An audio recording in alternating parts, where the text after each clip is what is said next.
सबसे पहली बात तो ये कि पहले आपका शुक्रिया यहाँ आने के लिए और मुझे मौका देने के लिए आपसे बात करने का। असल में मसला ये है कि सरकार ने 500 गाड़ियों का प्रोग्राम बनाया है, 50 नहीं है 500 है, उसमें इलेक्ट्रिक बसें 50 हैं। और इसके लिए सरकार ने पिछले साल में जो बजट बनाया था उसमें 100 करोड़ रुपए SRTC के लिए रखा था।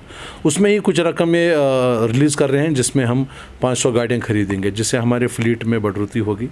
इस इनिशिएटिव को तो हम वेलकम करेंगे ऑलवेज़, मगर जो इसके साथ ये कहा जा रहा है कि SRTC शायद इन 500 बसों से आसमान छुएगी, तो वो मुझे नहीं लगता।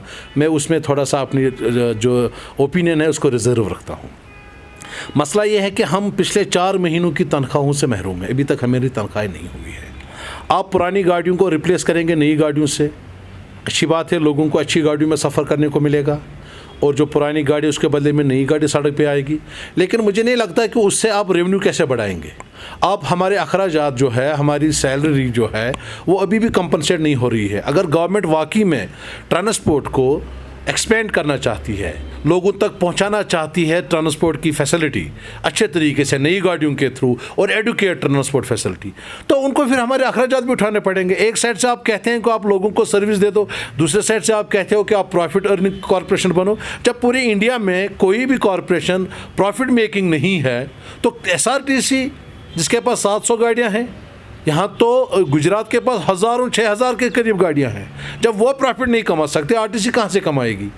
अभी सरकार हमसे काम लेती है as a front line worker इस कोविड में, चाहे वो डॉक्टर हो, चाहे वो पैरामेडिकल स्टाफ हो या आम पब्लिक हो, एक जगह से दूसरी जगह ले जाना, यहाँ तक कि कोविड पेशेंट या जो बाहर स्टेटों से आए। हमारी गाड़ियाँ बिहार तक गई लोगों को लाने के लिए, राजस्थान गई, दिल्ली गई कोविड में।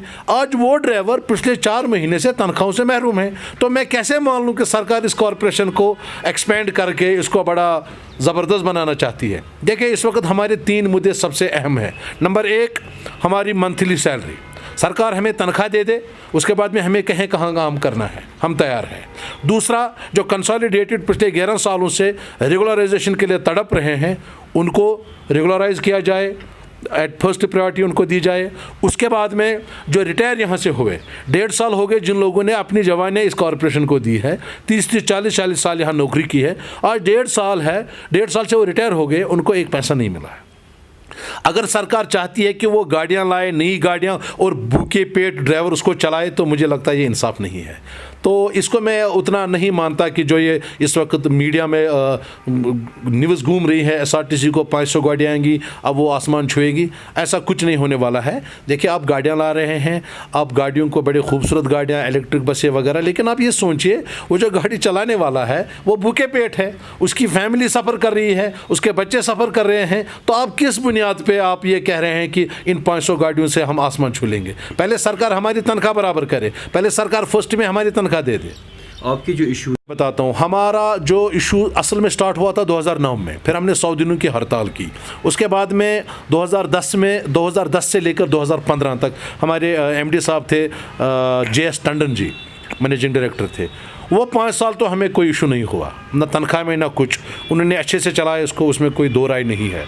लेकिन उसके बाद इन्होंने MDs लाना शुरू कर दिया। फिर एक MD आए GS सोफी साहब, उन्होंने इस कॉरपोरेशन को वाकई में ऊंचाइयों पर पहुंचाया और जो पिछली लेगेसी थी उसको आगे बढ़ाया और 105 करोड़ तक रेवेन्यू आ गया। और हमारे पास FDRs थे 16-17 करोड़ उनके।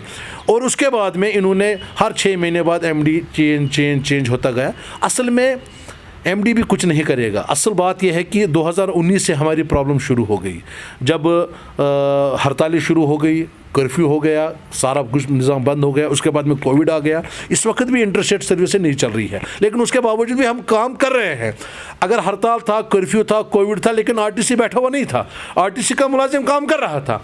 आज हमने कोविड में पैसा कमाया, DC लोगों के पास हमारा पैसा पड़ा है, वो रिलीज़ नहीं कर रहे हैं, जबकि हमने गाड़ियाँ चलाने के लिए जो हमने किसी दूसरे डिपार्टमेंट से पैसा कमाया था, उस पैसे को हमने तेल पे खर्च किया, जो वियर एंड टियर उस गाड़ी के लिए है। यानी हमने कोविड में उल्टा अपनी जेब से पैसा लगाया, और जो हमने कमाया वो DC हजरात नहीं दे रहे हैं। मैं आपके माध्यम से डिस्ट्रिक्ट मजिस्ट्रेट साहिबान से मोदबाना गुजारिश करता हूं कि वो हमारे हाल पर रहम करे, और जो पैसा उनके पास है हमारा कोविड का, वो पैसा हमें दे दे।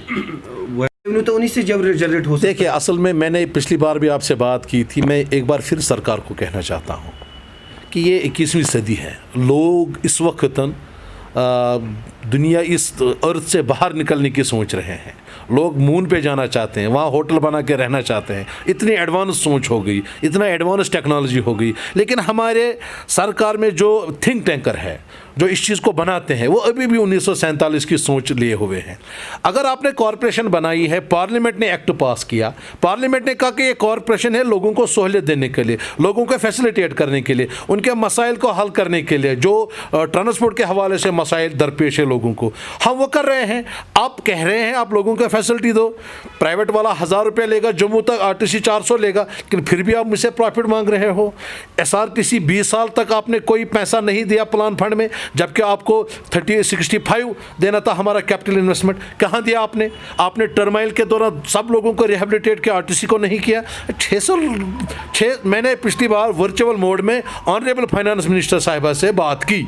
उस वक्त मैंने उनको कहा एक डिस्ट्रिक्ट पे अगर एवरेज निकालेंगे 16 गाड़ियाँ एक डिस्ट्रिक्ट में है, और एक डिस्ट्रिक्ट की आबादी 10 लाख है, वो श्रीनगर की आबादी 10 लाख है, 10 लाख लोगों को आप 16 गाड़ियाँ दे रहे हो, और आप कहते हो कि भाई हम प्राइवेट के मुकाबले में सरकार की तरफ से लोगों को फैसिलिटेट करें। कहाँ है? हमारे पास फ्लीट होना चाहिए था 1000-1500 कम से कम, और गवर्नमेंट को बजट में रखना। जैसे हिमाचल प्रदेश की गवर्नमेंट सरकार, वहाँ की सरकार मुलाजमिन को तनख्वाह देती है, वो ये नहीं सोचती इन्होंने कमाया नहीं, और हर साल वहाँ पे पिछले साल में ऑन रिकॉर्ड कह रहा हूँ 350 करोड़ रुपए मिले उनको नई गाड़ियाँ खरीदने के लिए, पुरानी गाड़ियों को रिप्लेस करने के लिए, और अपने इंफ्रास्ट्रक्चर को और थोड़ा सा ठीक करने के लिए 350 करोड़, 100 करोड़ रुपए बजट सपोर्ट। आप हमें देते क्या हैं? मैं गवर्नमेंट से गुजारिश करता हूँ हमारी तनख्वाहों को वागुजार किया जाए और उनको रेगुलर करें। दूसरा, हमारे कंसोलिडेटेड ड्राइवर्स हैं उनको रेगुलर करें।